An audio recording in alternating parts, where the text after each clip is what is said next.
台大病院伫2021年投稿论文，讲针对骹腿动脉血管的疾病，提供线顶的照护服务，提升居家照护品质，就会当减少并发症的几率。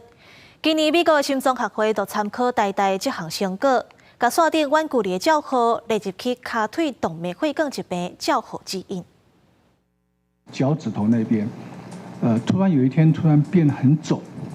很肿，然后一开始肿，后来变黑。陈先生的爸爸超过90岁，进前倒骹枕头有空喙，整起来够翻乌。顶个月到台大病院，发现是因为周边血管疾病，致使骹腿血管未通，空喙状况变歹。手术了后转厝，透过自费的远距离照护服务，伫厝内也有那像伫病院的照护品质。我们一直认为说，只是一个单纯的脚趾的问题，后来才发现到，原来是因为他的下肢，等于是他的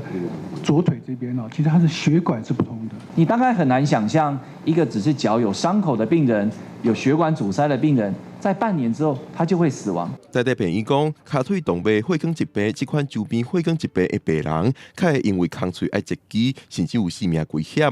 即时的远距离照护透过机器，互病院的医护人员随时知影点出病人的身体数据，也透过手机App 以人工智慧判断病人的空喙状况，知影敢有需要随登去病院会诊。台大病院目前有7000个各款慢性病人等咧使用这款服务。7000多位的病人里面，最主要以各种各样的慢性共病，包括心血管、脑血管，还有我们的肾脏病、胸腔科的疾病，还有各式各样的癌症。可能会导致居家照护健康危害的，我们都一律鼓励。台大病院发现，转厝配合远距离照护，凭一般转厝家己照护，会降低其他强病发生的比率。2011年发表论文伫国际期刊，今年美国心脏学会的骹腿动脉血管疾病照护指引，也随参考台大的成果，将远距离照护列入标准治疗。台大病院讲，远距离照护是未来的趋势，会建议所有拄出院的病人，拢使用这款服务，提升照护品质。